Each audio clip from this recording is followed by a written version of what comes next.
Today's date is June 4th, 1996. Survivor is Zygmunt Litwok.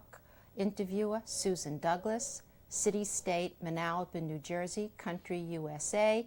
Language is English.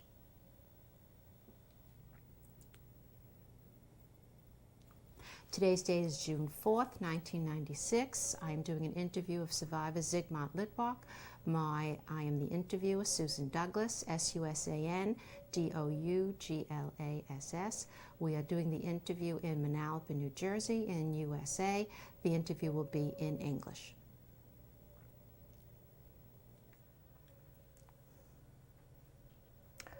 Please state your name and spell it for us. My name is Zygmunt Litwok, Zygmunt Litwok. Were you known by any nicknames? Yes, Ziggy. Okay, and that's how I will refer to you during our interview. What year were you born? I was born on September 25th of 1922. How old are you now? 73. Where were you born? In a little town, Dziedzice, in Poland. Would you spell that for us? Yes. Dziedzice.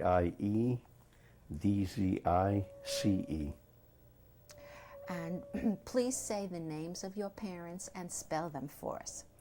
My father's name was Nathan Litwok, Nathan Litwok. My mother's name was Erna, Erna, Okay. born Siegel, Siegel. How many other children were there in your family? I had two sisters, one born on March 1st of Her 1925. Her name? Stella, Okay. Stella. And your other and sister? my younger sister, Edja, Edzia, born September 5th, 1928. Okay. What did your father do for a living? My father was in business, had a general store selling materials, different things, shoes, clothing, a little bit of everything. How large was this store? Oh, it wasn't too large. It was, in the pre-war time, it was a decent size of a store. How close in location was it to your home? Within 5-6 minutes of walking. Okay. Did anyone else in your family work in your father's business with him? My mother was helping, mostly. And what types of activities would she do in the business to help your father? Well, just standing by and helping with whatever was necessary, meaning helping customers, putting away, bringing out materials, whatever was needed. Did you ever help out in the store? Rarely, just when in the afternoon hours, sometimes I would come in and perhaps open some boxes and put it in the bins wherever they belonged. But it wasn't too often. Okay. Were the customers local from the town or from other areas? Mostly from the vicinity, yes. Okay. Do you remember any of the customers? I would remember basically because some of them had children going to school with me. But that would be the only association I would have with the customers. Okay. And what were the specific items your father was selling in this general store? Majority was different kind of materials, whether it was for dresses or blouses or clothing or for bedding. Mainly this was majority of his items. Did he sell any prepared clothes? No. Pants, shirts, No. shoes, anything like that? He had shoes, he had umbrellas, he had all kinds of individual things, but a little bit of everything, so to speak. What do you remember most about your home as you were growing up? Well, what I remember is we had our grandmother and an uncle living in the vicinity. And it was her pleasure to invite us every Friday night for the Shabbat dinner. She always knew what we like, and it was a pleasure to be with her. And we spent a lot of time, not only in our house, but in my grandmother's house. And what was your grandmother's name? Sally. Sally. And whose parent was this? That was my mother's mother. Okay. How many rooms did your home have? We had a single room, but it was actually two rooms connected in it. Of course, a kitchen and a little breakfast area room. And where did you sleep? In that divided big bedroom. Okay. Did your home have electricity? Yes. Okay. Did every home in the town have electricity? Yes, we had electricity. Where was the bathroom?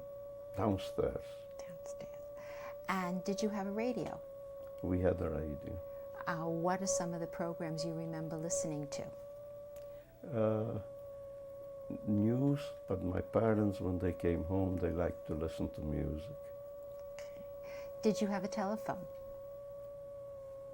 in your Only, home? no, only in the store, not in the apartment. Okay. Did many homes have telephones?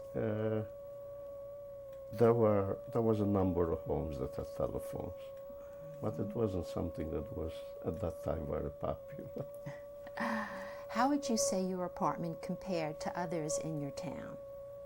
It was comfortable, and we were 5 people, and we had no problem, and we had room even for the lady that was taking care of us while Mother was in the store. And what was her name? Anja. Could you spell that for Yes, us? Andzia. And was she a native of the town, or she came She from was a surrounding? native in the town. Most of the time she slept there, so the apartment was roomy enough to have room for her. But she also lived within a, I would say 10-15 minutes walking distance, so she was not, she didn't have to if she didn't want to. How did you get along with her? Excellent. She was with us until she got married. Did you attend the wedding? We did attend, the whole family. Okay. How old were you when she got married? I could have been at that time 10, 11 years old. Mm-hmm. How would you describe the religious life of your family? We had a synagogue, and there was approximately 75 to 80 Jewish families in the town of Dziedzice and the surrounding villages. We were traditional. We were attending the synagogue Friday night, Saturday, and holidays. And actually, we look forward to be Saturday and during the holidays at the synagogue. What did you most like about being at the services at the synagogue? Just being together between the grown-ups and the children, and we took our time out to be in the backyard and to have our discussions and plan our next games and so on. So it wasn't strictly sitting in the synagogue and praying, but it was a mixture of both. Okay. When did you begin your religious education? Well, I began shortly before my bar mitzvah. There was a teacher that used to come from the town of Bielsko. We didn't have one in our own community. His name was Barber, I recall. And he was giving lessons, and he was also teaching us a little bit of Hebrew. It wasn't too extensive. We did not have an Orthodox population between the Jews. It was more traditional people that were less than Orthodox. So, how many times a week would you get instruction from this Hebrew teacher? Usually twice a week. And where did this take place?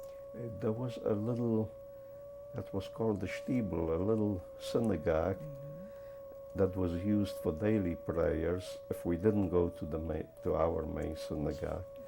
And that's where the lessons would take place. And it was only a few steps away from my father's store. What was the name of the main synagogue in your town? Do you recall? Just a Jewish synagogue, no special name. And the name of the rabbi? That was Rabbi Hirschfeld, and he actually was the rabbi in Bielsko-Biala, but he came for services to the synagogue. Would you spell his name, please? Hirschfeld.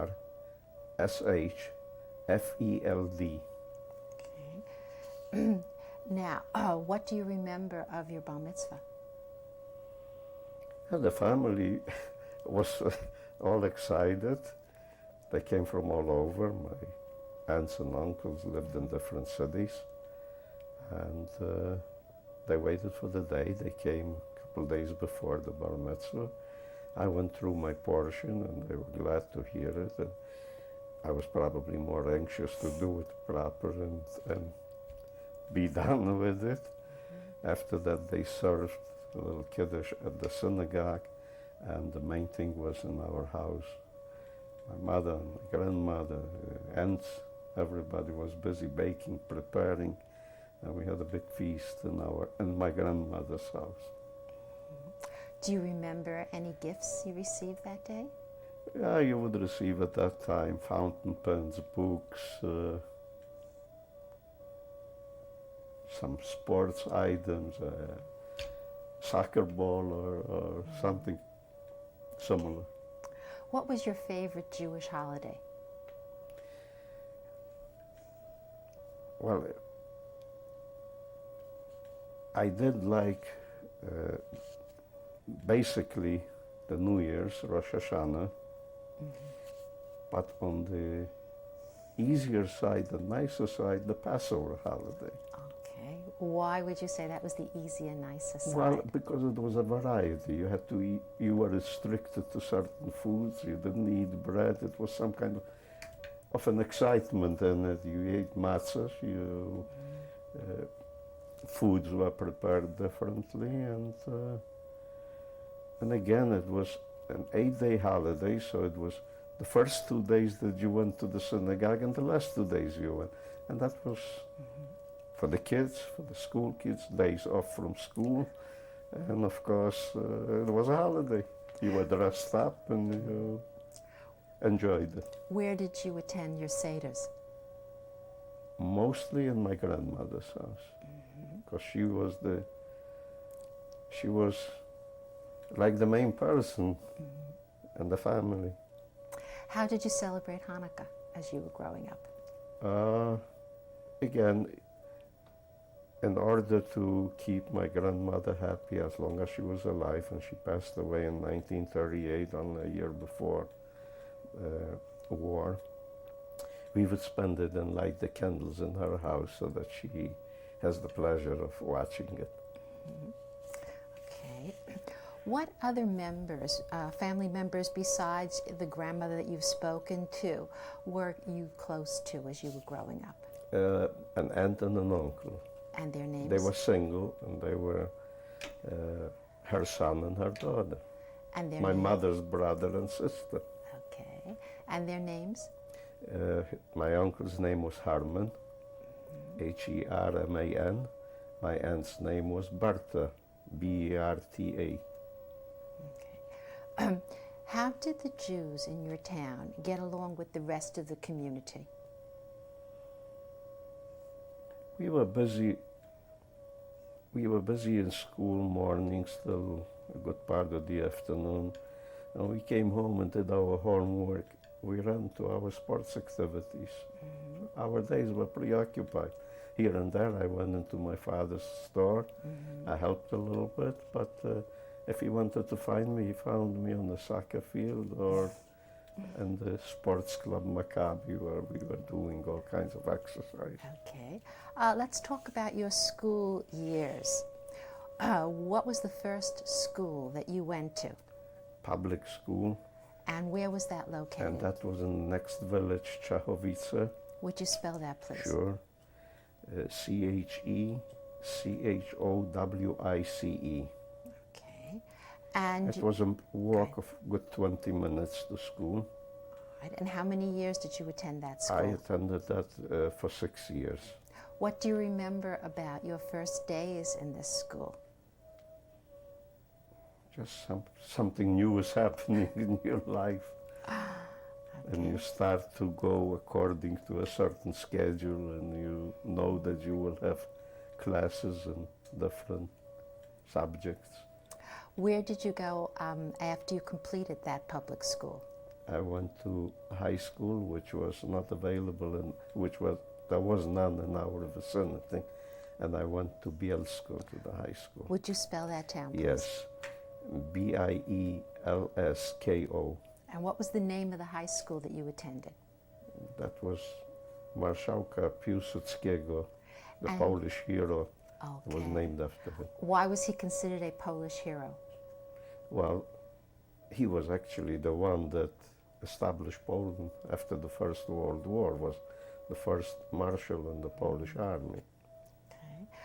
While you were in school, could you describe a typical day in high school for you?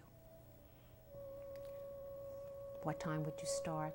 Well, we had to start out early because we had to go by train. It took about 20 minutes, and it took almost 20 minutes to walk from the train to the school.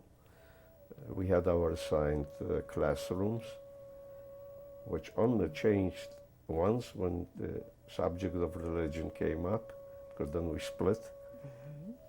There was a priest coming for the Catholic boys, and there was a professor who was a rabbi at the same time, was coming for our Jewish classes. Was the high school co-ed? No, It was all boys. Okay. What was your unfortunately. how long was your day at the high school? How many hours did you attend the school? How many hours? Oh, I would say about 6 hours, 6 to 7 hours daily. And what was your favorite subject while you were in high school? Math, What did you like about math? just to play with figures. Did you have a favorite teacher who stands out in your mind from that period? Yes, I had a favorite teacher, but this wasn't my math teacher, it was my German teacher. And why did this person become your favorite teacher? Perhaps his friendliness, his outreach to the students.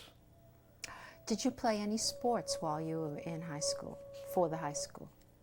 Not for the high school, but we played in the high school. And over there was mostly volleyball. Volleyball, okay. And while you were in high school, were there any friends whose names stand out in your mind as your closest friends? Oh, sure, I had a number of close friends. Okay. Was there any particular one that you remember vividly from A that very period? close one, and he is alive in Israel, and I met him a few times while going to Israel. And his yes. name? His name is Josef Hilfstein. Okay. What did you and your friends do for fun after school? As I said before, mainly sports.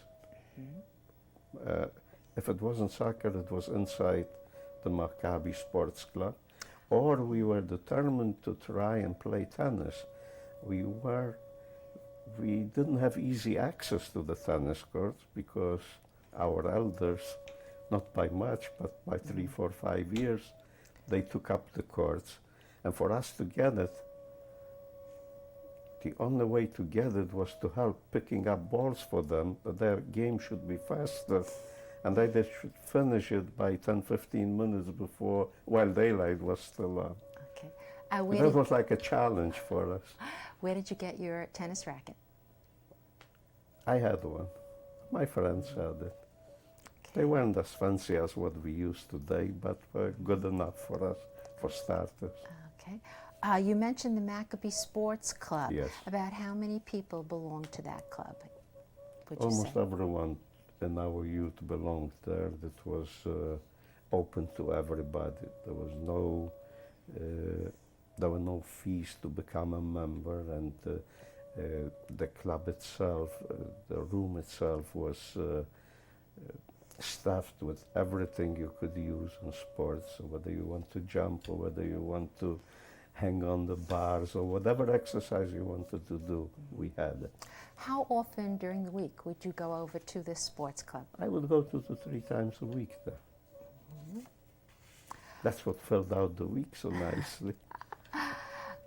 As you were growing up, did you experience any anti-Semitism in school or in your community?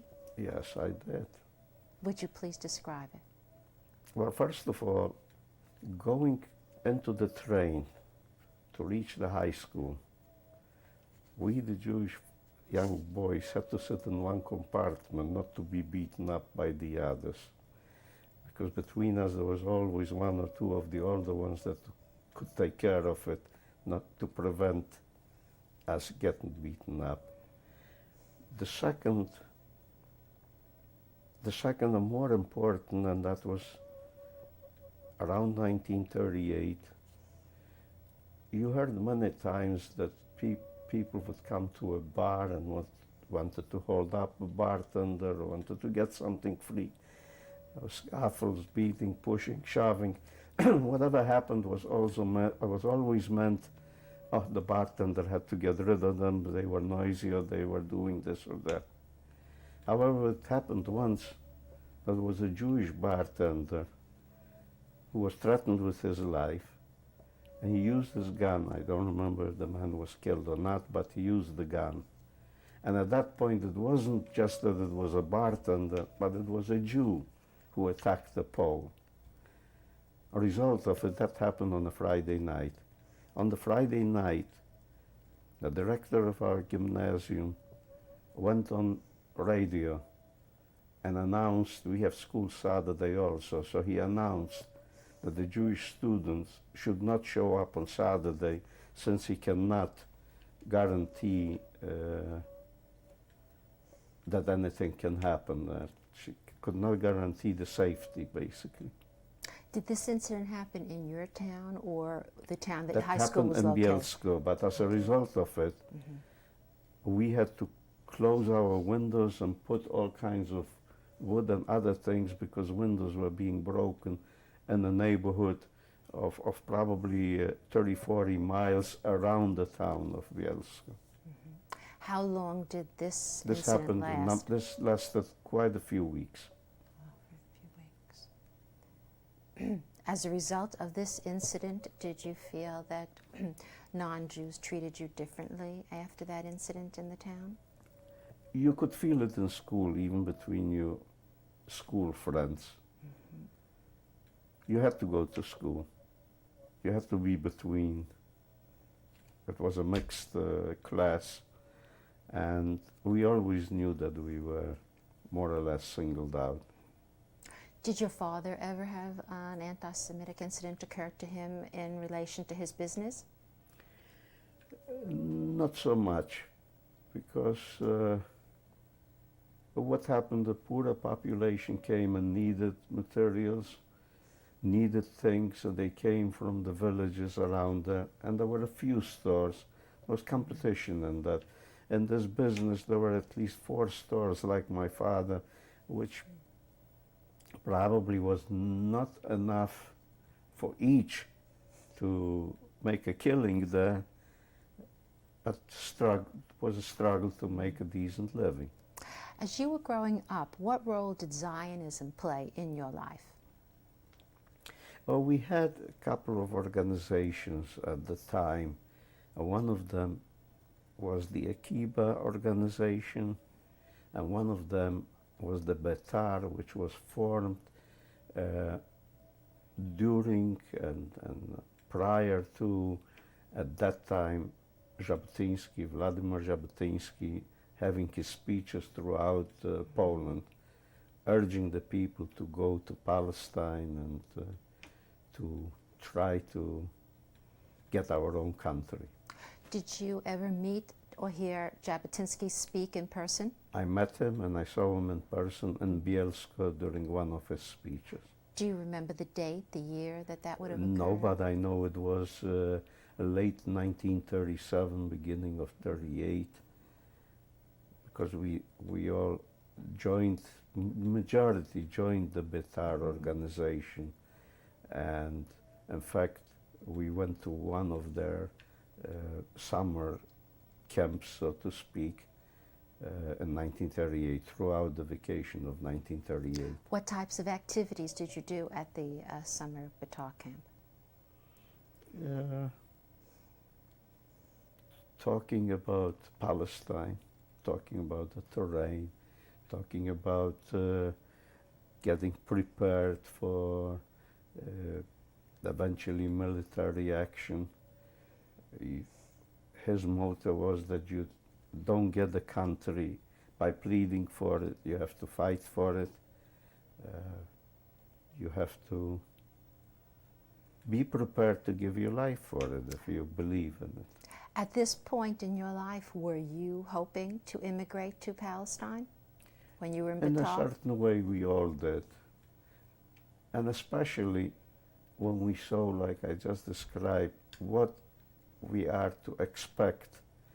Because this wasn't the only thing. We had a famous lady, her name was Pani Pristorova, who did not believe that we should have kosher foods, not to kill through a shohet properly the animals. That stirred also some anti-Semitic thoughts, movements. Could you spell her name? If I can remember it correctly. Sure. P-R-Y-S-T-O-R-O-W-A.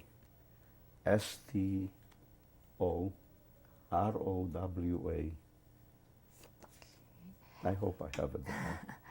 And this was in your hometown? No. Where was it? That was coming from Warsaw and other vicinities. And that was her position? Whatever her position was, she spoke out against it. Was she able to in any way influence your supply of kosher food? She wasn't, but she was doing a good job getting there. Do you know if she was associated with any other group, or was she just an individual? I think she was speaking out as an individual. Okay. How did your family feel about your Zionist activities? Again, a different kind of excitement, other than sitting at the soccer field, or other than sitting, you had to think already what they were discussing, what they were doing, what they were trying to teach us, what they were trying to educate us, and which way we should look for our future.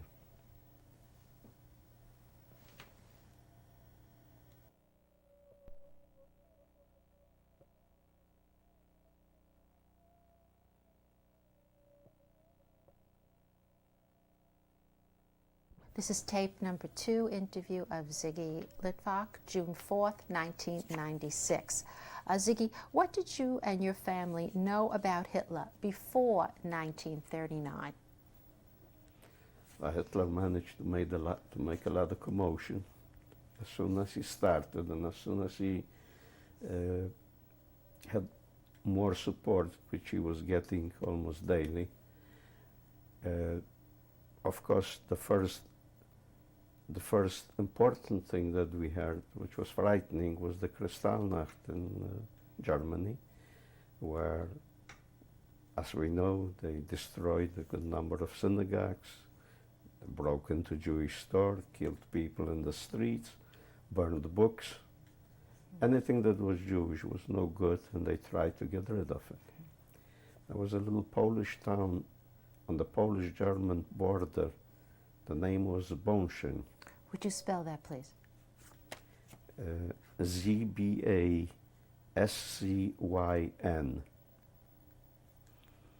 And German Jews were coming through that town into Poland to escape Hitler and his Nazis. And one of our Jewish families in Dziedzice had family in Berlin, and one of those people came to Dziedzice through Zbąszyn. His name was Bochner, Bochner.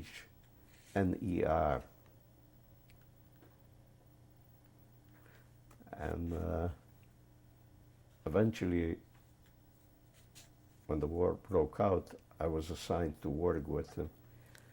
The important assignment was to clean the streets. They didn't care the streets should be cleaned. The Nazis didn't give a damn if the streets are clean or not. That was just to humiliate us and to belittle us in front of the Polish population. What were your sources of information about Hitler before 1939? Well, the radio, basically. Did you listen? Newspapers. What was your opinion of his voice and presentation when you heard his speeches on the radio? He was an excellent speaker with a very loud and commanding voice. Always tried to make sure that he knows who his enemies are, and it's the Jews, and he has to get rid of them. And that's where the basic scare came throughout, not Germany, not only Germany, but throughout the neighboring countries. Did you hear him speak on the radio about the 36 Olympics? There was an occasion I heard them, I don't recall exactly, but I know that he was no friend of Jesse Owens, didn't like him as a black man, that he had to congratulate him or give him some kind of a, how would I say it, to make a nice comment to him. As you and your parents knew more about what was going on in Germany, did this cause you to feel that it was a threat to you in Poland? It caused us to fear that there is a threat to Poland. Yet, both England, France, everybody said, we will help the Poles. Hitler will never invade Poland. And that was already after he invaded what was called the Sudetenland, which is part of Czechoslovakia. We knew it will come. However, our parents believed that it will never get to a point where we should run away, that we should worry and do something. Did your family ever think of immigrating to the United States before World War II started? No, no. Did you have family in the United States? I had family. In fact, one of my aunts wanted to adopt me to come to the United States, and that happened in 1938 when my grandmother was very sick, and she felt that she is dying, and she asked, her wish was to see her daughter.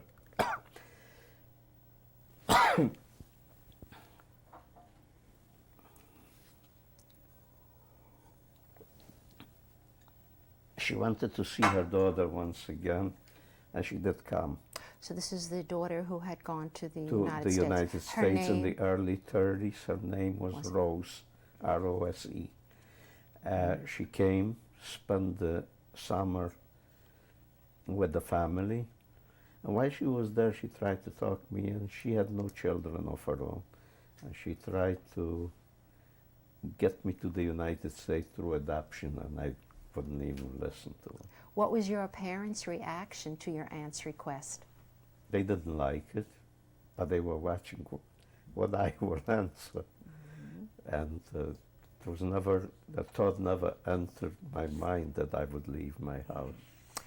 When did you become aware of the danger of war in 1939?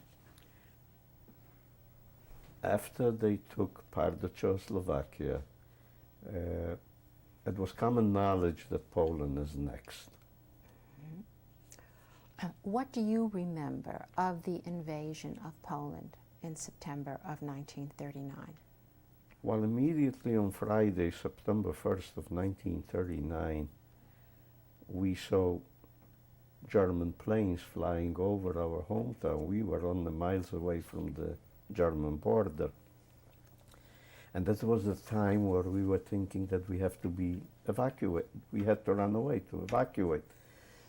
Perhaps get into the eastern part of Poland, again hoping against hope that they will not proceed as quickly as they did, and that we will be able to come back home. No one gave it the thought that the war will take as long as it took. At that time, I had my younger sister was sick, and we had to leave, my youngest sister and myself, we had to leave our apartment and go and stay with my grandmother and an uncle in order not to get affected by her sickness. And our local doctor made sure that he spoke to the local Polish authorities in case that they evacuate, to keep them to the end and give them a compartment for the 3 people on the train. No one should be there, not to avoid someone else to catch the sickness. As a result of that, the following day on Saturday, my uncle and my sister and I went to the railroad station, took whatever we could with us as far as clothing goes, and we went on the evacuation train. We didn't get too far. We only got to the Polish town of Chrzanów. Okay. Now, your parents and your younger sister who had been ill Stayed for another few hours in my hometown, Dziedzice, and they went with the last evacuating train that had all the Polish dignitaries on the train, and that train got. Where did that go?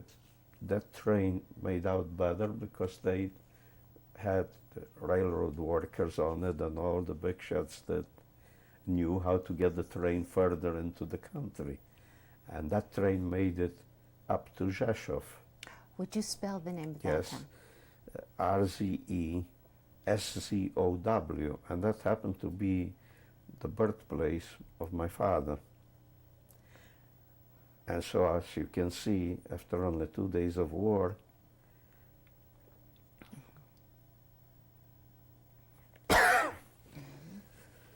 we were separated.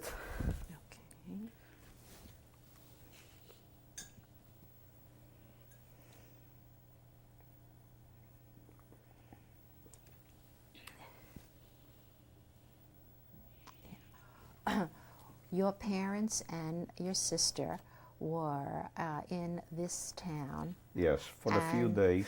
Where did they go from and this they found, town? And they knew my father had a sister and her family in the Polish town Lwów.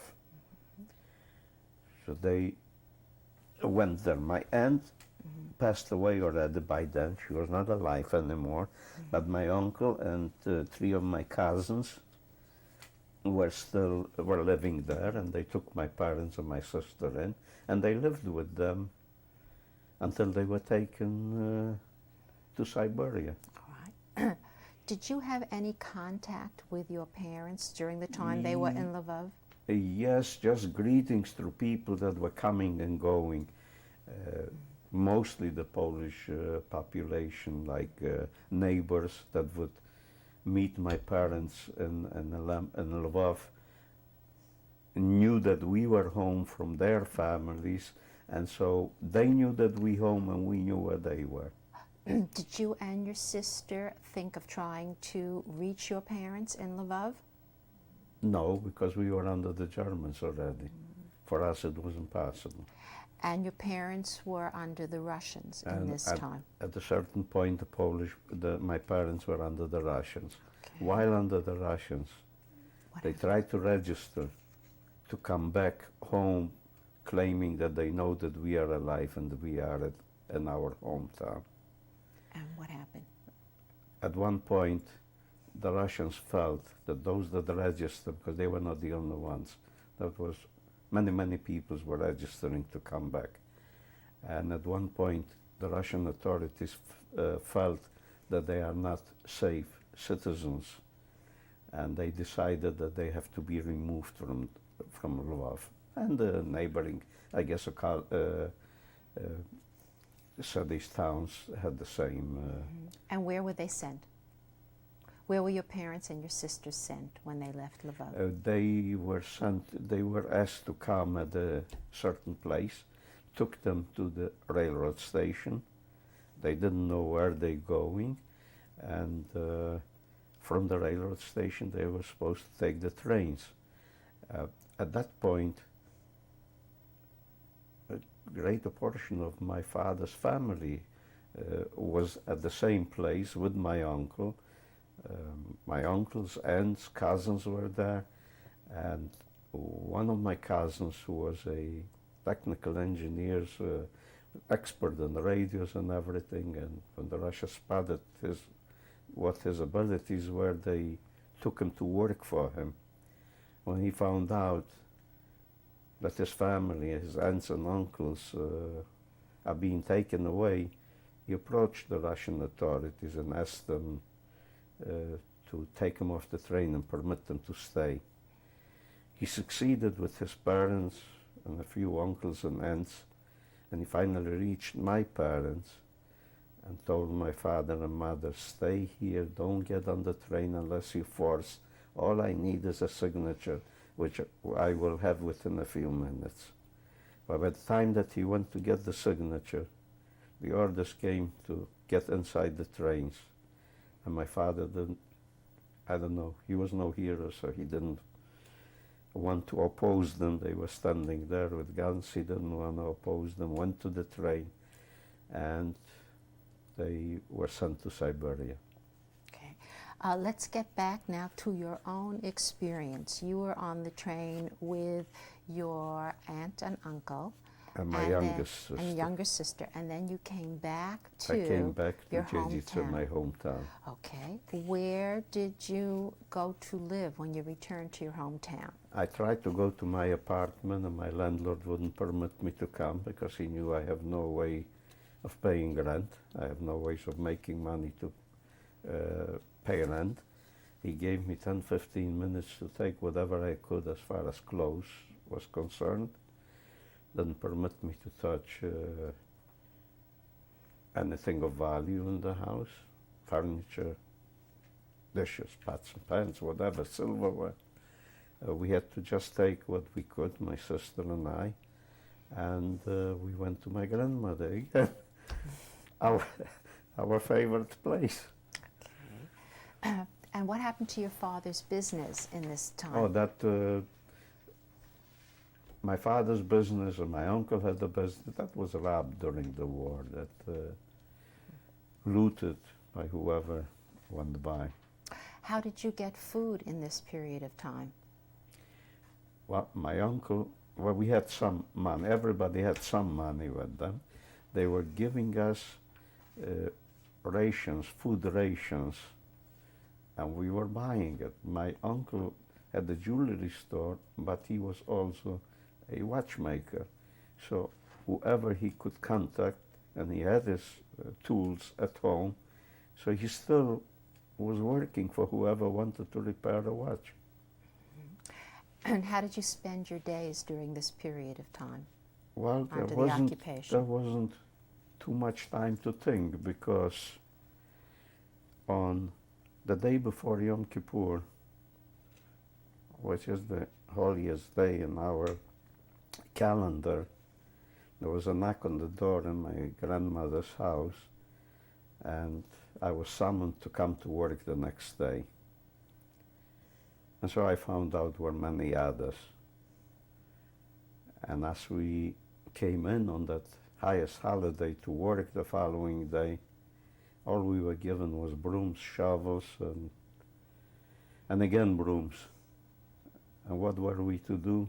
Clean the 2 or 3 main streets of our town. As I said before, they never cared. The Germans never cared if the streets will be clean.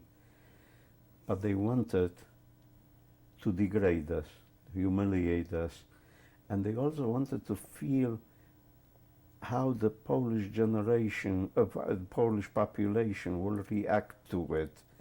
In what way will they become collaborators with them? In what way will they help them? And how did your Polish neighbors react when you were asked to do In this many labor? cases, they were collaborating. There was a number of Poles that remained friendly. And to go a step back, between Rosh Hashanah and Yom Kippur, between our New Year's and Yom Kippur, Day of Atonement, they burned our small synagogue. And after that day, I was called to work very frequently, and my work was in the first few weeks help loading furniture from the homes of richer Jews, and this was sent into Germany. My second job, and I became almost an expert, was cleaning cars, bicycles, and motorcycles for the German police. Did you get any payment or for That was without pay. That was forced work. What happened to the schools for the Jewish children in this period of time? There was no school. We were not permitted to go to school. Were there any religious services going on in this period The of time under synagogue was occupation? burned. There was nothing. People were afraid to get together. We were only permitted to be outside during daylight hours. We cannot go out in darkness. We had to put a white armband with a Star of David on it, so that we are easily recognizable, as if we weren't before. And we were just a different class of citizens. We were no citizens. We were just a different group of people that actually lived and would live at their will. Did you and your family consider going into hiding or trying to escape to the Russian sector at this time? The Russian area was too far at the time, and something like this was not feasible, not from where we lived. What about The Russians were basically on the eastern part of Poland. We were on the western part of Poland, which was even in the pre-war time, bordering with Germany. So we were between the first people that actually felt in their hands. Did you ever consider going into hiding in this period? No, because I wouldn't find a place where I couldn't trust people that they would try to hide me. At this point, what did you expect the future would hold for you? News on the radio or in a newspaper that they're not doing good militarily. That was our hope. That was what we lived for. But what we heard was just the opposite. Were there any meetings of Betar during the occupation when you were in your hometown? And what? Of Betar, were there any meetings of the Zionist activity during this time? Okay.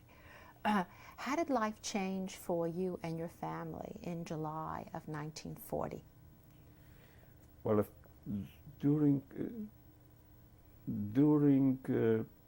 the summer of 1940, they were trying to clear our neighborhood completely out of Jews, and periodically they sent out 5 families, 10 families, whatever they felt that they want to do, until our turn came, and we were sent out to Wadowice, which they sent us to a hotel, which was a ghetto area, and assigned a room for us. Would you please spell the name of the ghetto that you were sent to? Yes, Wadowice, it's W-A-D-O-W-I-C-E. How far was this from your hometown? Oh, by train, maybe a half hour, maybe 35 minutes. How were you notified about moving to the ghetto? They let us know about it a day or two in advance. What could you take with you to the ghetto? whatever we could carry. Now, once you got to the ghetto, you were assigned living quarters, Yes. and this was located in a hotel, you had said? It was a hotel that was subdivided into rooms, and whoever was in that group got rooms in that hotel from my hometown. At this point, who were you living with in the ghetto? Again, with my aunt, uncle, and my youngest sister. Okay. What was the food supply like in the ghetto? Well, the food supply was not as good as I had in my hometown, because as the newcomers, we got even less in the cards, the food cards that we were receiving. At one point, I decided to take off my Star of David and take a trip to my hometown, counting on it that I have enough friends there, and especially I counted on the businessman that my father helped get started with a few other businessmen, which was only about 3-4 years before the war. A man who needed guarantees for rent that he will be able to pay, and guarantees to people that he will pay for his bills, whatever he buys, supplies that he was buying. And that was I couldn't call it a supermarket, but it was like a large grocery store. I made it to town, and I went to the landlord of my grandmother, who was an exceptional man, worked on the railroad. I told him of my plan, and I asked him how can he help. Now, he had a son who was younger than me, and he told me, get whatever you can, try to bring it to the house. Whenever you tell me that you're leaving, you come and you don't touch anything, because you'll be stopped right there. My son will bring it to me, and I will watch you getting into the train. Once I know where you are, I bring whatever you have there. I bring it to your trip. I thought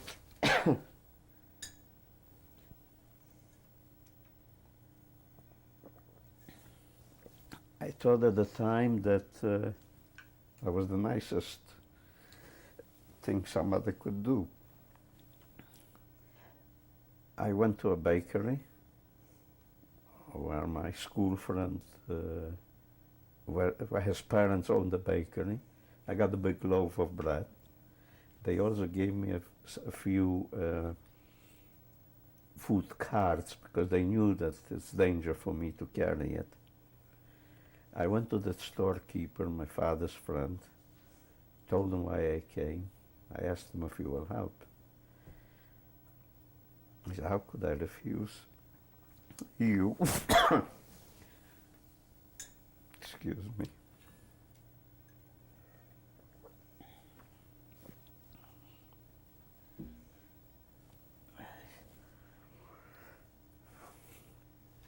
He said, your father almost put me in business. I will give you what I can. But mainly, what he did, he gave me food stamps, because with that you could go any place and do something, get some food. I took whatever I could from him, went like my landlord suggested, went to his house. I still found a lot of pictures that we had, and I went to the attic and hid them someplace, and probably still laying there. And his son took everything I had. Of course, it was not overwhelming what I had, but it was great help.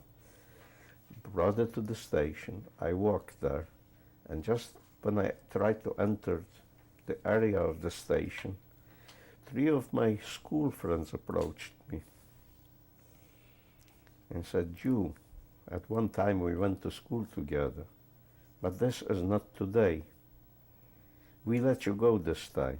Don't ever show up again here. Your life won't be worth a nickel. That was my last experience in my hometown. So once you got onto the train, the food was brought to you by your friend. Once I got there, the landlord came, gave me the food, and frankly asked me if there is anything I can do beside this. Let me know. Okay. And then you went back to the ghetto and Yes. did not I return. never moved out of there after Okay. this experience. What were some of the jobs that you did in the ghetto?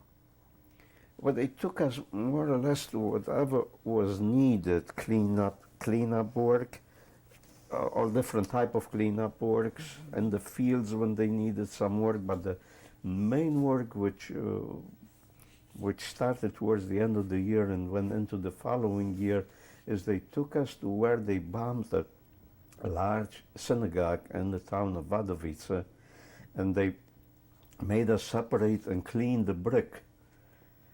And they wanted to reuse the brick. Okay. How was your health during this period of time while you were in the ghetto? After I played all kinds of sports, I was physically strong enough to undertake any kind of work. Okay.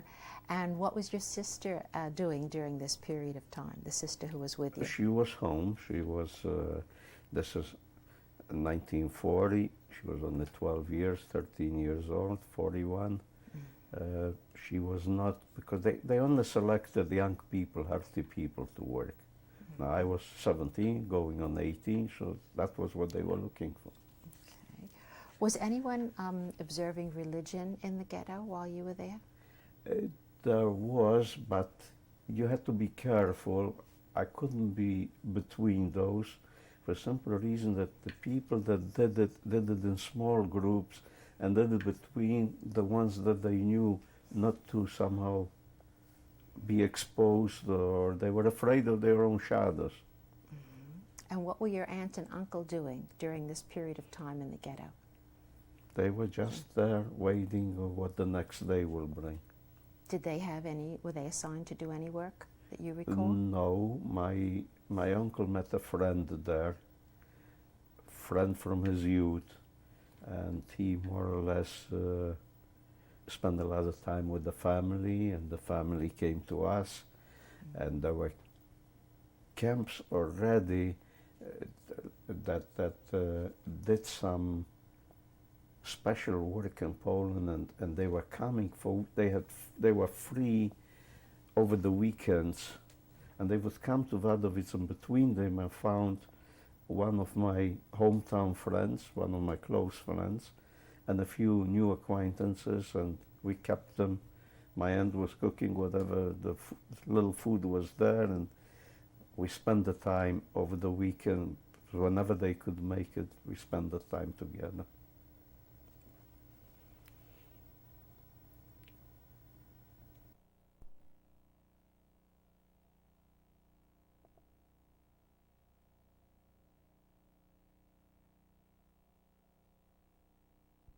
Tape number 3, June 4th, 1996, interview of Ziggy Litwok. Ziggy, what was your opinion of the Judenrat in the ghetto? When I came to Wadowice, that was approximately the time that the Judenrat was formed. There was like a mayor and a cabinet.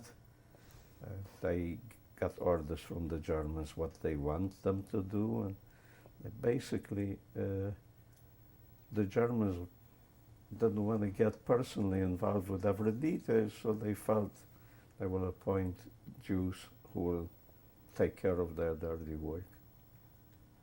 I met a few of the people, but being that I was only approximately 7-8 months in Wadowice, I didn't have personal touch with them on official basis, so to speak.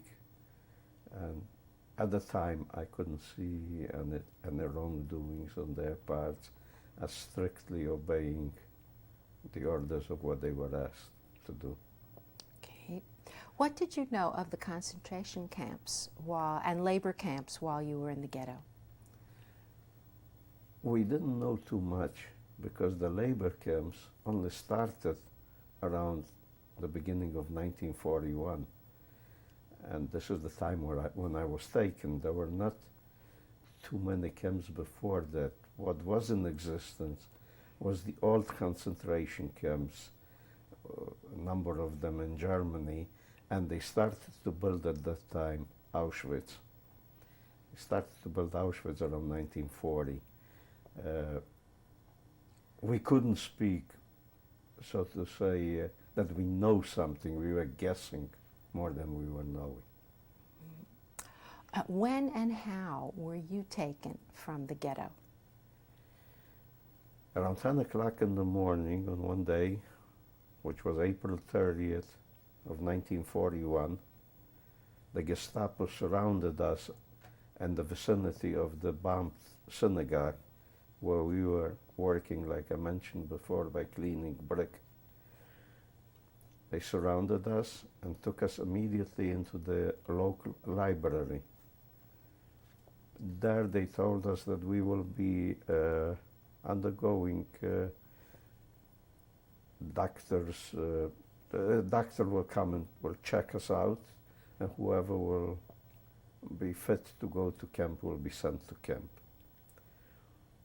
One of my friends passed by the window and asked me how she could help me, because the man would be afraid at that time to come around. And I just asked, go to my house and ask them to put a few things in the valise and somehow get the valise to me. 2 or 3 hours later,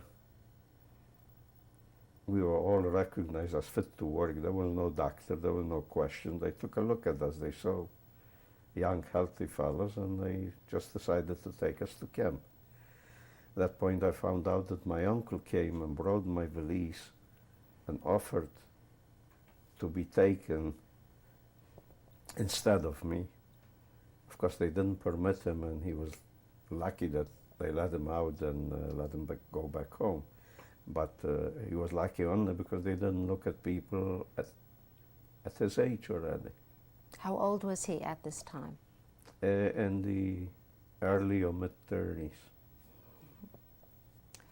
And And an hour or so after that supposed interview with the doctors, we were put on buses and we were taken to our first labor camp, which is Gogolin. would you please spell that? Gogolin. And of course, this was the last time,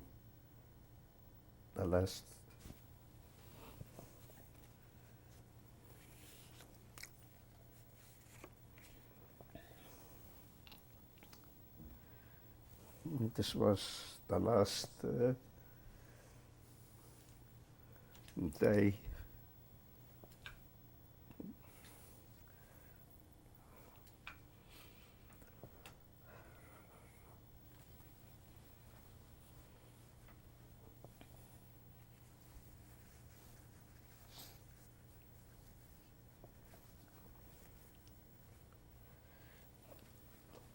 This was the last day.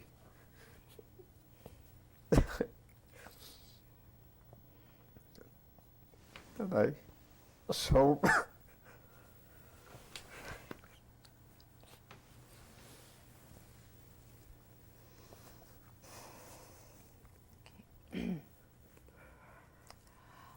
This is the last time that you saw your uncle my uncle, my aunt, and my and sister. your sister. Okay. A little more than a year later, they lost their lives in Auschwitz. Okay. All right, let's look at life in we'll start with the first camp now. You are someone who has been through 12 camps, both labor and concentration. Yes. And we're going to look at them in chronological order. Yes. So we'll start with the first one, which you've already identified. Yes. And what type of work did you do at this labor camp, the first They have one? different groups of people doing different types of work. I was assigned with a group of people to build the so-called Reichsautobahn, which was the superhighway going through Germany. And what To type be more of- specific, yeah. I was assigned to build a bridge at one point on the Reichsautobahn. Where were you sleeping in this period of time? We had a camp. We have a Judenelster, which means like a man in charge of the camp. His name, I remember, was Joskovich. Could you spell that? Yes. Joskowitz.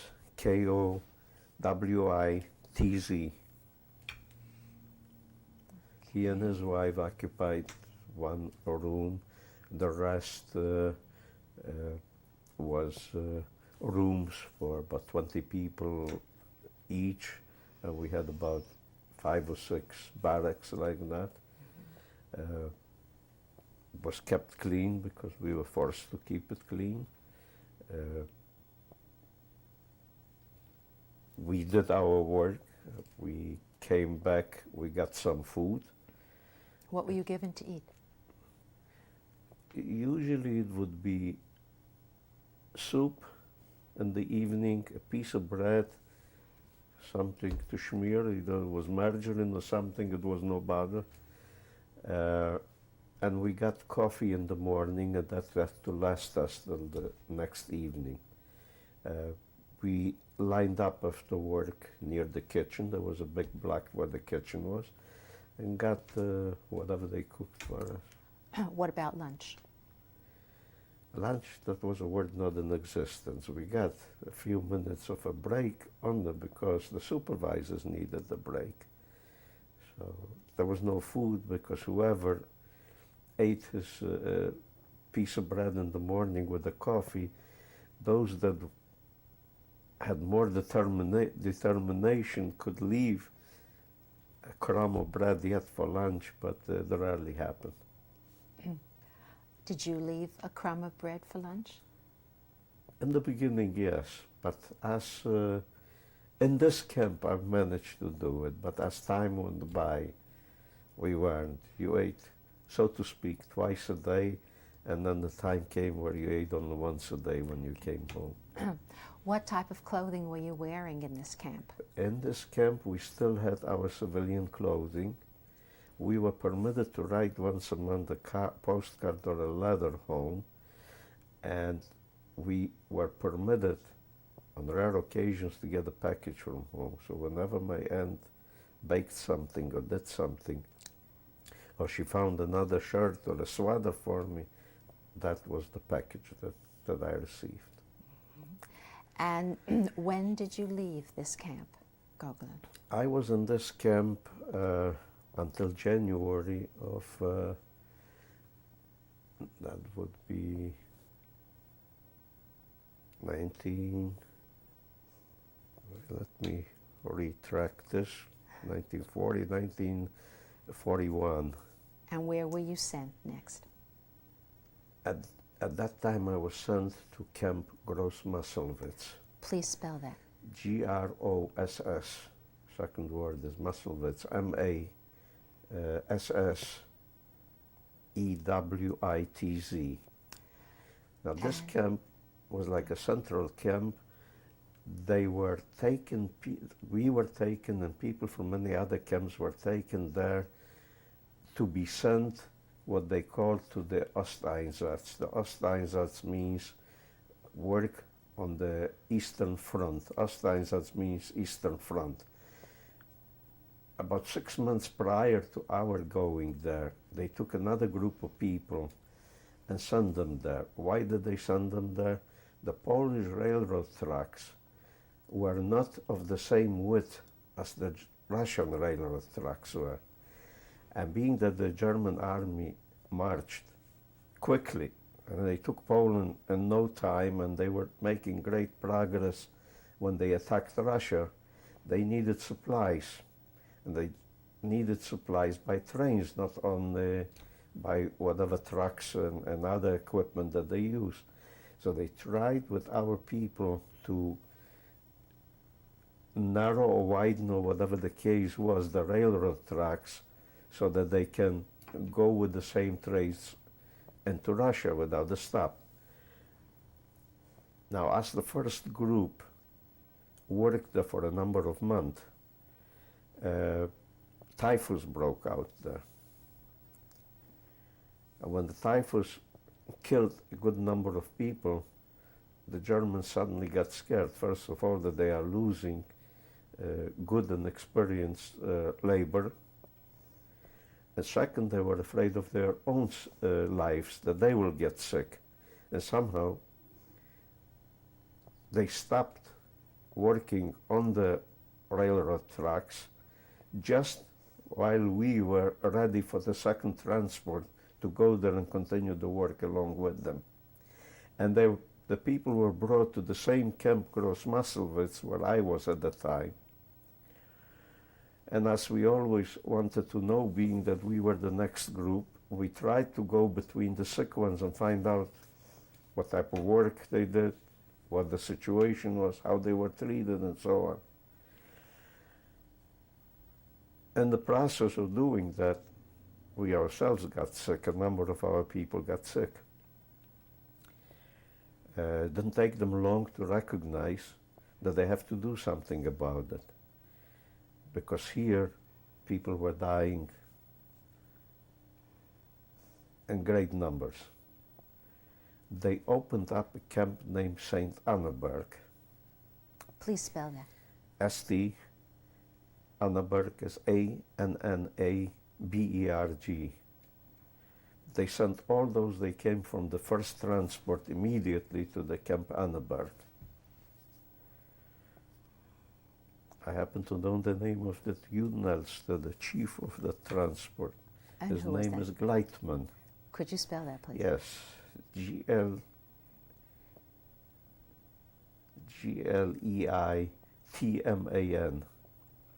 And in Grossmasselwitz, the name of that Junelster was Rettig, Rettig.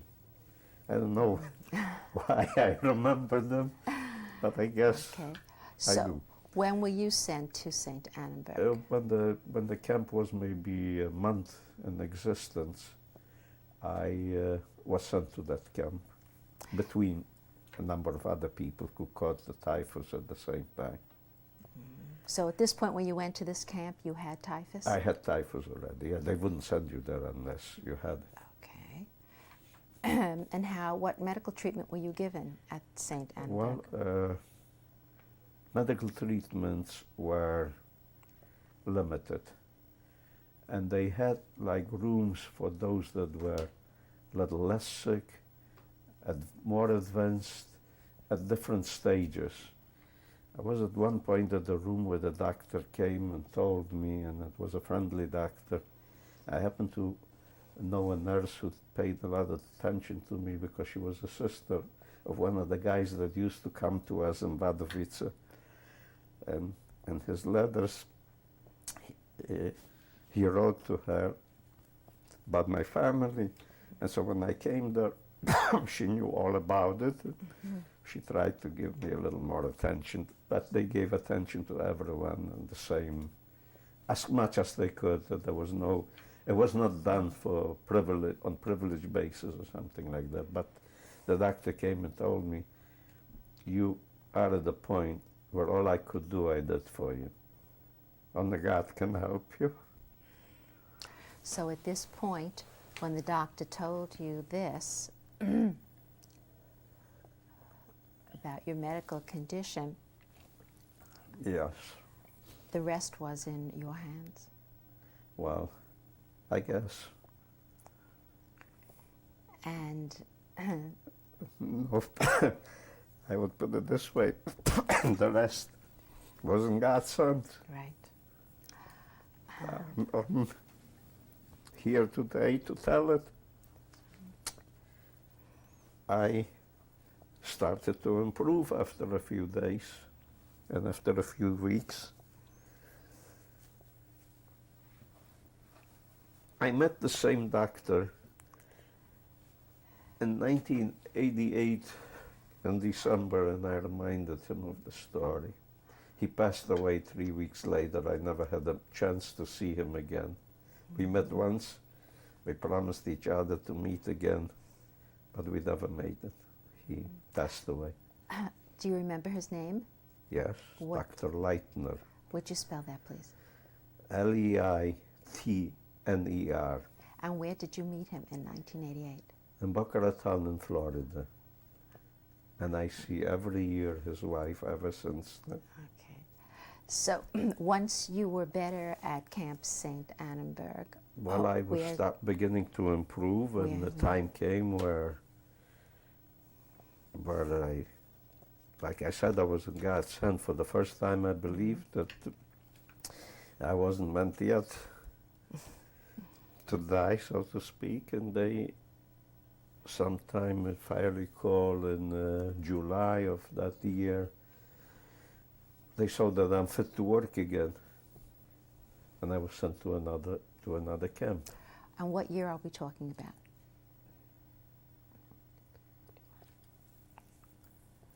This is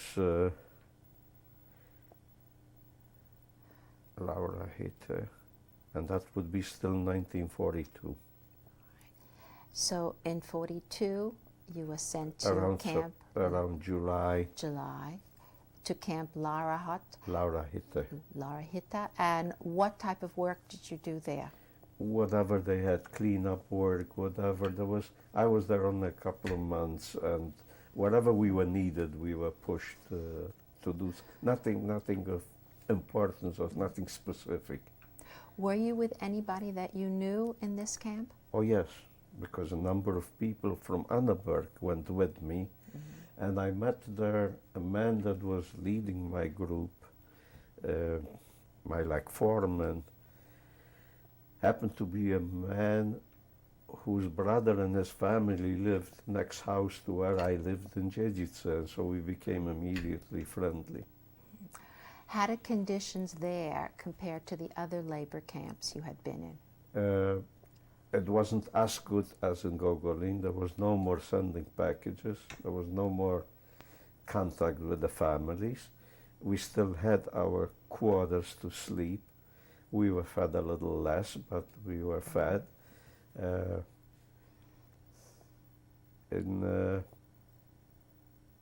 we did whatever we were asked to do. And we were from there sent again to another camp.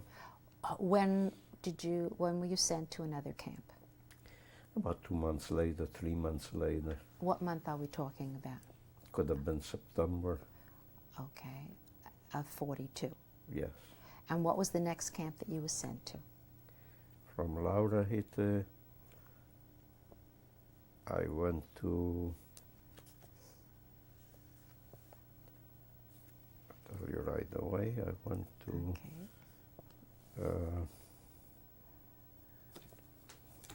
I have to think of the rotation of my camps. All right.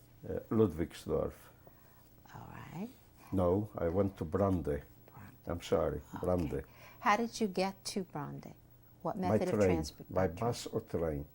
Because that was all more or less in one general area on the German grounds, and the lower Silesia part. It was already in Germany. I never went back to a camp in Poland. So all the camps that you're going to talk about are in Germany? Are on German soil, yes. All right. So you came to Camp Brande, and what did you do there? Brande was again like Grossmaslow. It's a camp where you came to be sent to other places. There was a German Nazi SS Obersturmbannführer. His name was Lindner. Could you spell that, please? Lindner. And he used to come and make his own selection. they set us up on the big Appellplatz, which it was called, and he made a selection, pointed his finger at you, and you knew you were selected to a camp. And one of those selections, I was sent to Ludwigsdorf. And what month would that be in 42? Towards the end of 42.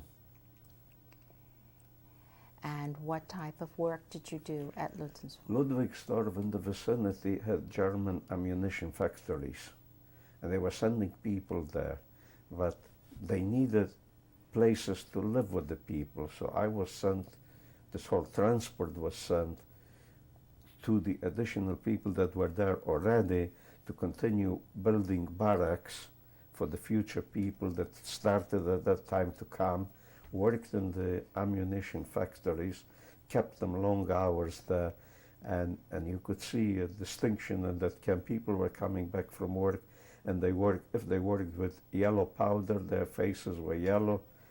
Some of them were green, some of them were red, depends of what mixture they use and what powder they used for the particular guns or whatever, artillery, whatever they had to use there.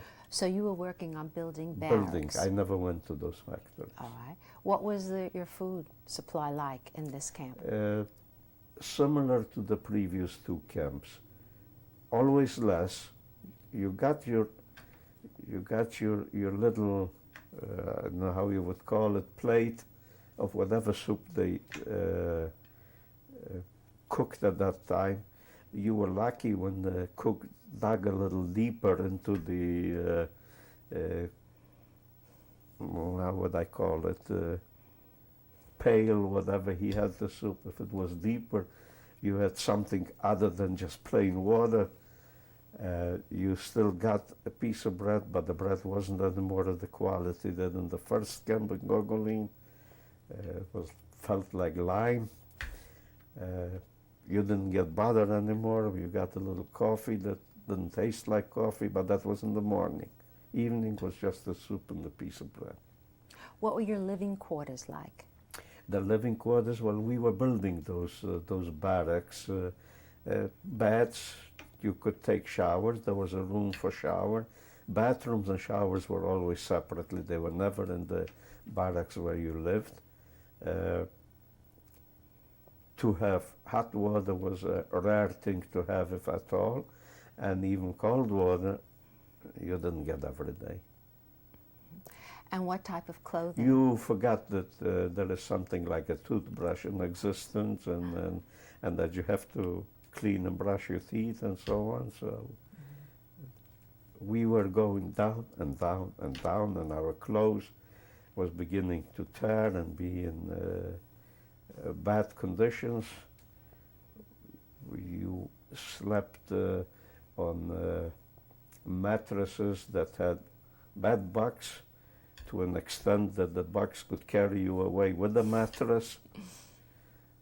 Your shirts were not clean, your body was not clean, you were scratching because lice were all over you, and you could only clean yourself as much as was possible and as much as time you could devote to it.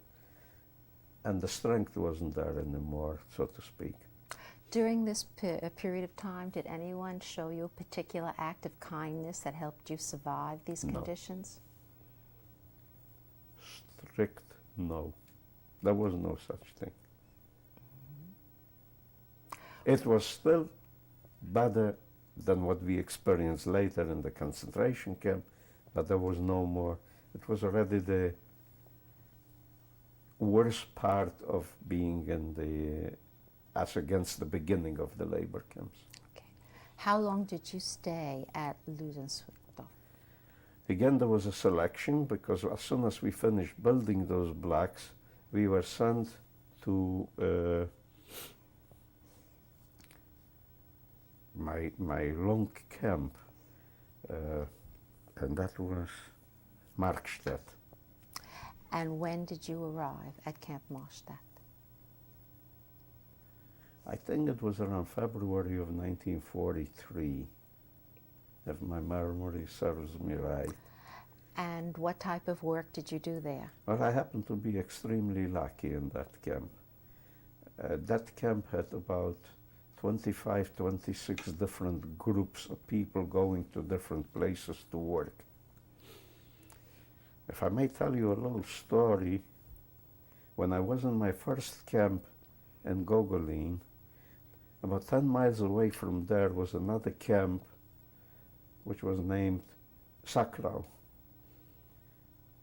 What we had in common with them was that the railroad station was between the two camps, and that's how they situated all the camps while we were building that main highway in Germany. I had in Gogolin a German army man watching me and my group, of course, who liked to drink a bottle of beer whenever he could. Didn't want to spend his own money, so he was trying to pull the money from us. In order to have peace from him, we gave him as much as we could. Why do I say it? I became, so to speak, friendly with him. In the other group, there was a man who, while we got acquainted and talked together, he said to me, I could go home because in 2 or 3 camps at that time, they permitted people to go during the Christmas time, go for a few days back home and come back. That was the propaganda for the world, that they did something human while they were in camps.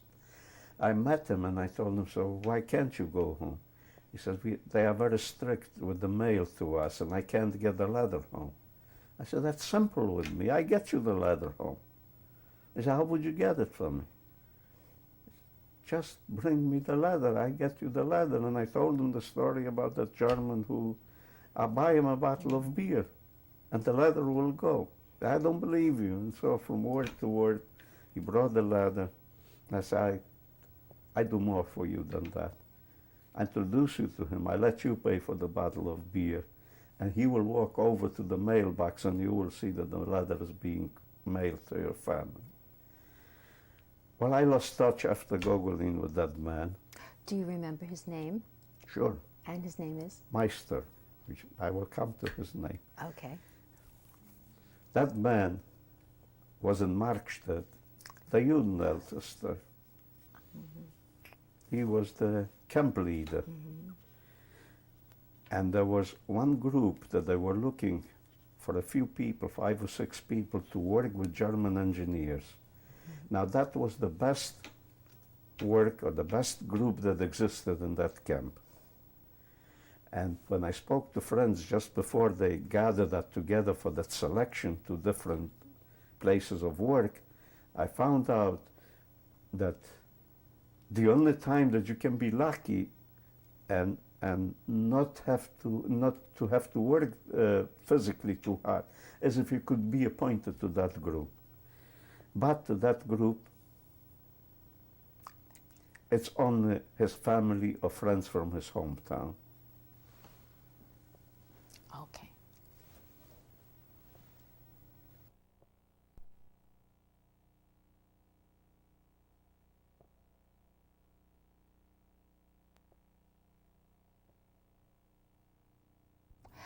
Tape number 4, today's date is June 4th, 1996, interview of Ziggy Litwok. Ziggy, to what work group were you selected in Camp Markstadt? I was selected between 5 or 6 others to a group that was supposed to work with German engineers. They had a total of about 20 people. They had 5 or 6 engineers. Each one had 3, 4, up to 5 camp inmates that they worked with.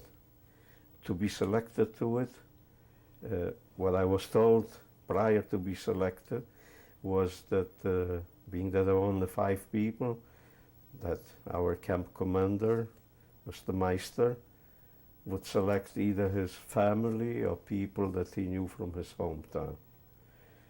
I was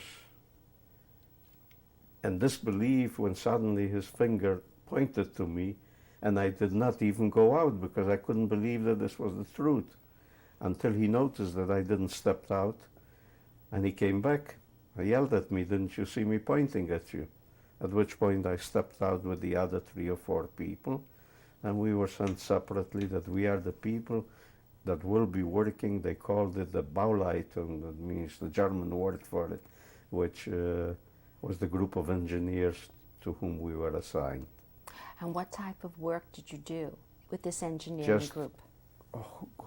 Going with them, carrying their instruments for engineering, and they were giving us the opportunity even to do some of the less important work, because this was all work for that had something to do with either factories or setting up places where they tested their tanks, where they tested other things, and they were afraid you shouldn't sabotage their work, so you could never get a responsible work.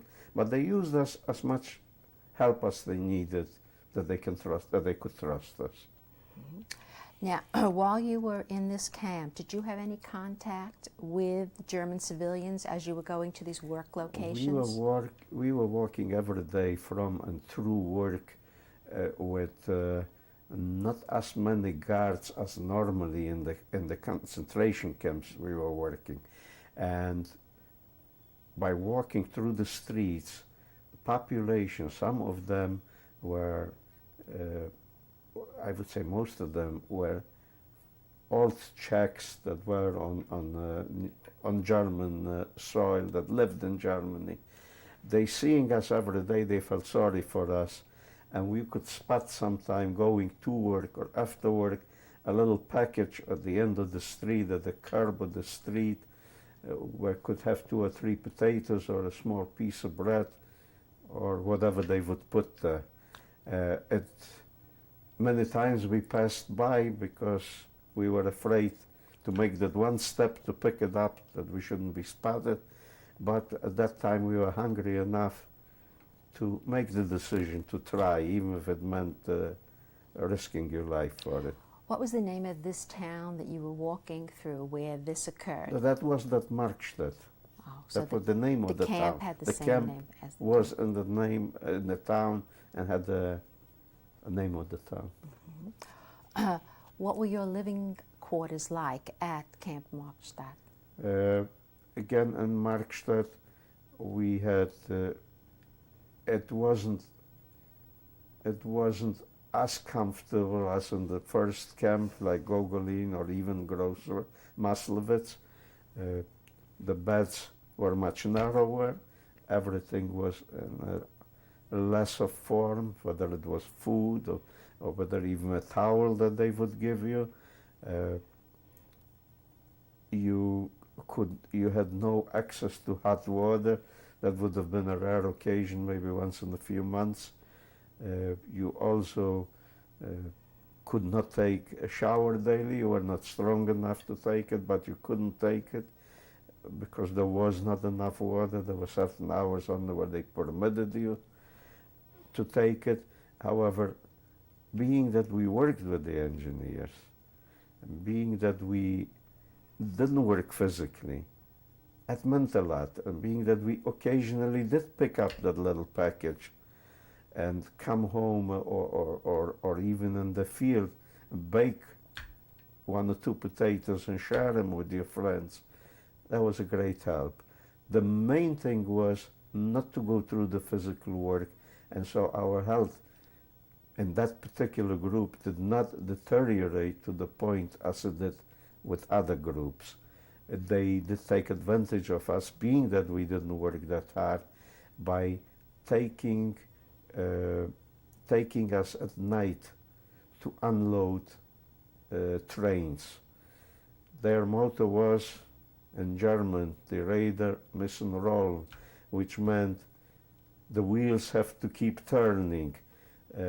They can't stop. A train came in, had to be unloaded, loaded or unloaded. They used us mostly for unloading, whether it was cement, whether it was unloading coal, iron, or whatever they brought for purposes of work there that other groups had to do. We were used for the night work. The German engineers were also not really the Gestapo. They were not really Nazis by heart, most of them. They knew what we were going through, and they probably knew that the tide is turning. They were not as strict with us as there were others in other groups where our friends had to work, where we had that advantage. How long did you stay at Camp Markstadt? What were the dates? Until approximately, for about a year. I don't remember exactly, but they liquidated Camp Markstadt, and we walked. That was our walk only for a few hours, because it was in the next town, which was called Fünfteichen, and the camp was called Fünfteichen. So what month and year are we talking about when you left Markstadt Yes. and went to Camp Fünfteichen, the first concentration That camp was you were in? I left Markstadt in 43 and was still 44 in Fünfteichen. Was that early in the year? Early in the year, around March, February, March, I think, of the year. Of 44. And what were conditions like for you as you went from Camp Markstadt to Camp Fünfstein? Oh, that was a complete turnaround. We came to Markstadt. No, from Mark we came to Fünfteichen, I want to say. We were stripped of our civilian clothes. We were stripped of everything that reminded us of home. We were sent to showers, and at that time we knew of Auschwitz, and we were afraid, aren't those the showers of Auschwitz? But they weren't, because they still needed us for labor. After the showers, they outfitted us with striped uniforms, hats. The uniform had a number. By the way, the uniforms never fit us. For a tall guy, they gave a short uniform, and vice versa. And we got also wooden shoes. For the first time, we got wooden shoes. And at that point, we were sent to the block where we were to live in. And there we encountered something that I wasn't prepared for. A German, first of all, the camp commander, who was a German. In concentration camps, mostly Germans, but who were the Germans? They took them from old concentration camps where they were sitting for killing their parents, for robbing banks, notorious Criminals? killers, many of them. And they were the best materials for the SS to put in charge of the camps. So when we came, my black leader was a man who was sitting for killing his mother.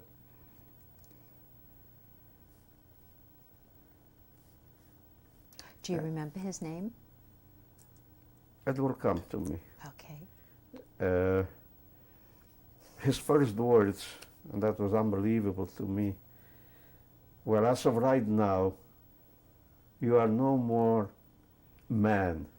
You are no more known as people by your names. You stopped existing as civilians or as anybody who ever had a name. You are numbers, the numbers that are on your uniform. Anytime I feel like it, I can kill you. Anytime any Nazi is around here and feels like kill you, or at the workplace, he will kill you.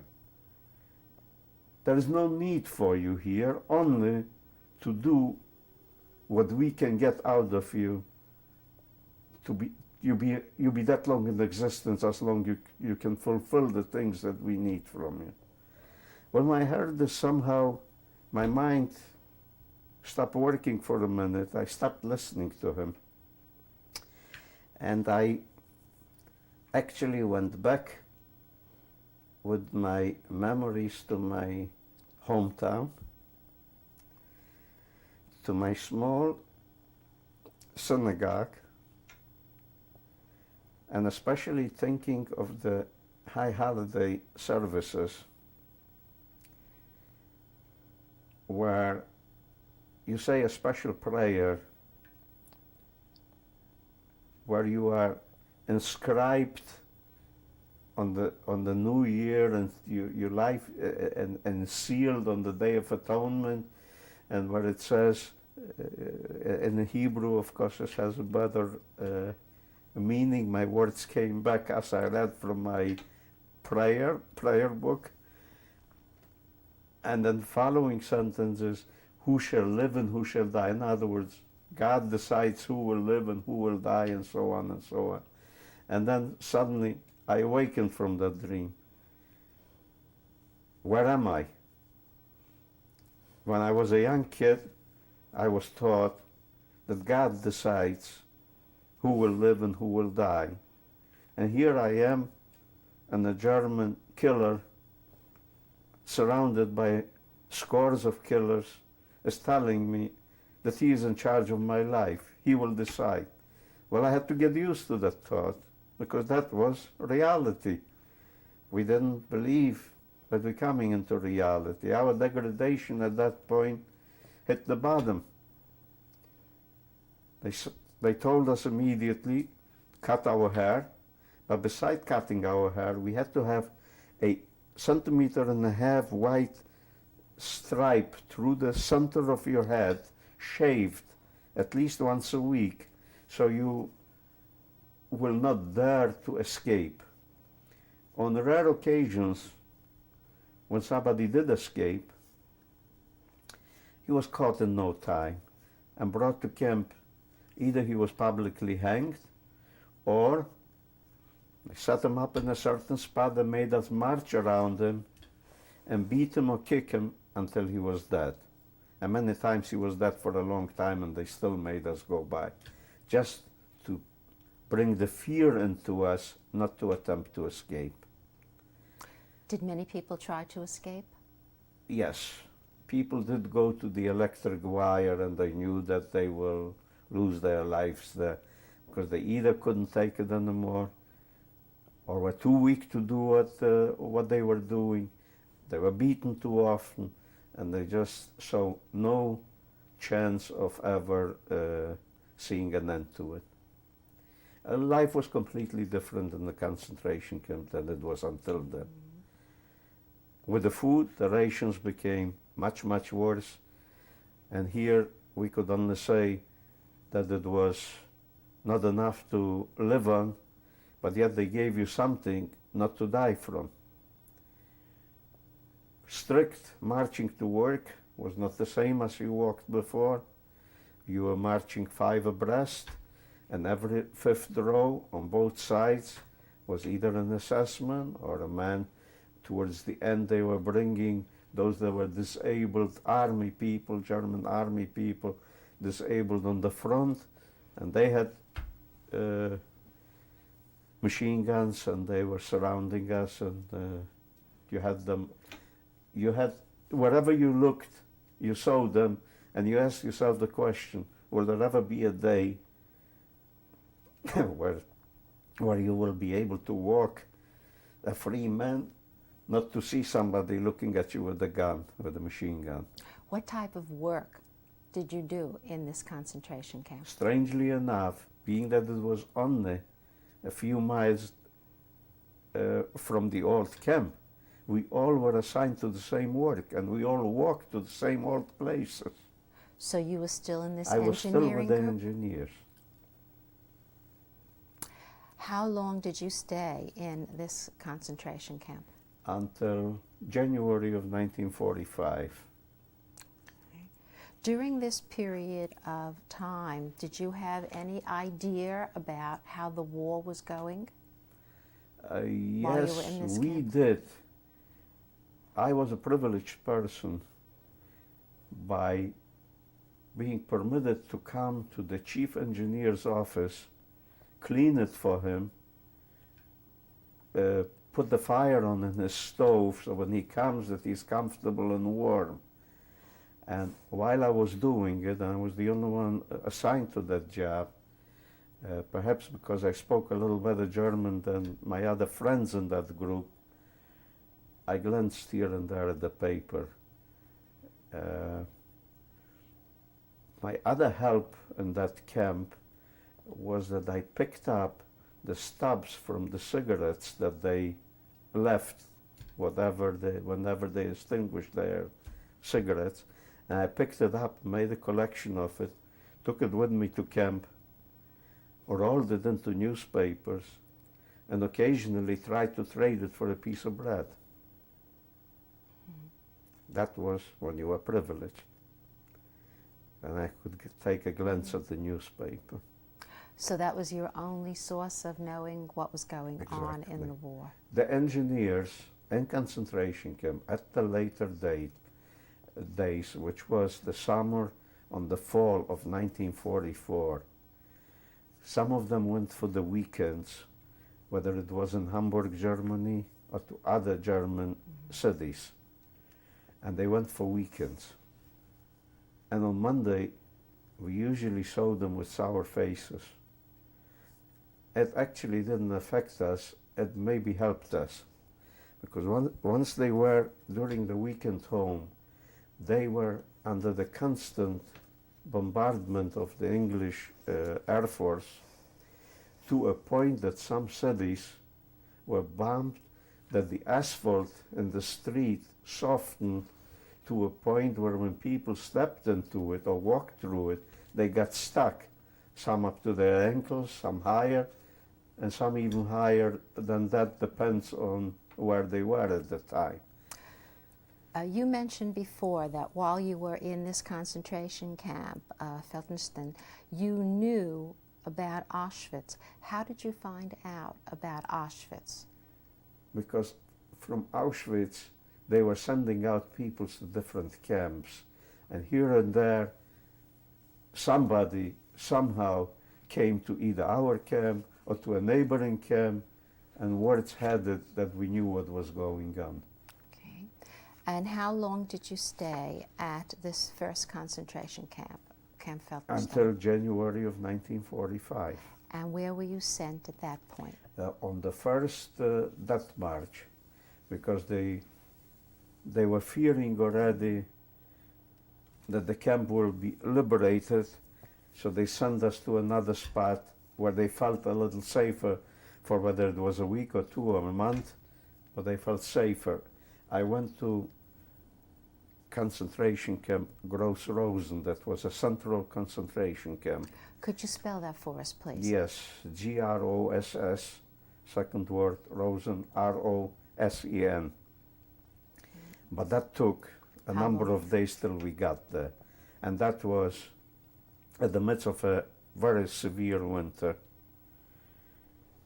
We walked a certain amount of kilometers daily, and then they looked for the night to usually be near a barn or someplace where they could go inside to warm up and then just exchange watching us on the outside. We were sleeping. We were trying to warm up by holding each other and laying down in that position and laying on the ground till morning for the few hours that we had sleep, and to get up only to see who froze to death, who is still alive, who can we talk to in the morning, what will be our schedule for the next day, what do they have in store for us for the next day, for the next hour. Food was not available, occasionally a little water. It was too cold to pull grass from the ground, and the danger in the march was that the snowy and icy conditions worked terribly on our feet because your wooden shoes collected the snow, and the snow was building up on your shoe, and you tried to kick it off with your heels, but it didn't always work. So your next best thing when you were forced to, you tried to go to the electric power, the telephone line or the electric pole. I'm looking for the word, for the electric pole. But that's only meant that for you, because the minute you went out of your five abreast where they held you, they killed you. You never made it to shake your shoes off.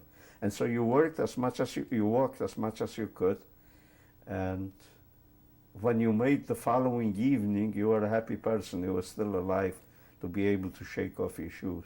And that was going on for a few days. It was not too far to that Camp Gross Rosen. About how many people started out in this death march with you? That could be 2,000 to 3,000 people. And about how many would you estimate made it to Gross Rosen? Less than half made it to Gross Rosen, much less than half made it to Gross Rosen. They didn't care we should make it to Gross Rosen, because at that point Gross Rosen was so overloaded and overcrowded that for hours we stayed what they called the Appellplatz, the place where they had us stay and account for and so on.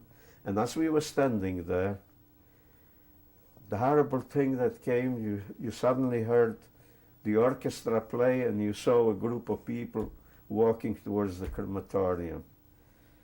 You heard the scream for a minute, and it disappeared. And we were still waiting where we will be placed to. After hours of standing and waiting, they took us into one barrack where there were no beds, there was nothing to sit on, there was hardly elbow room while you were walking. And they made us stay there, day and night. About how long did you stay? For a few days. And then what happened? People were dying by the dozens, and every hour and a half, they were coming in with a special commando that they picked people for it. Already those old-timers from Gross Rosen, not the newcomers. And they would pull out the dead bodies, and they immediately filled it up with new ones. It didn't take less or long, because Gross Rosen was liberated around the middle of January, if I'm not mistaken, on the 13th of January. And a day or two before that, they sent us out, this time by train, to Buchenwald. And when did you arrive in Buchenwald? The train ride could be 2 to 3 days. On this particular trip, we were sitting in open railroad tracks, and above us were the German guards sitting. I personally, with a few others, was selected to bring the lumber, 2x10s or whatever they used, to sit it on top of the train, of the boxcar that we were in. And they were sitting there on top of those boards that we brought. I was privileged with a few others to stay under that board, which meant I was a little bit covered from the sun. And what was more important, the English bombarded the train. Because what they did is they had a few wagons with ammunition that was still going towards the front, and they took a wagon of us, the concentration camp inmates. They didn't aim at us, but a lot of our people got killed. But what happened mostly, that they almost wiped out all our German guards. We came to a point where we got out of the trains and we walked towards the forest. to hide there. And we were watching. We were watching as one or two people went into a German house. We were hidden, of course, between the trees yet. Two people were brave enough to go out and try to get bread, clothes or something, and perhaps disappear. But the doors were opened for them.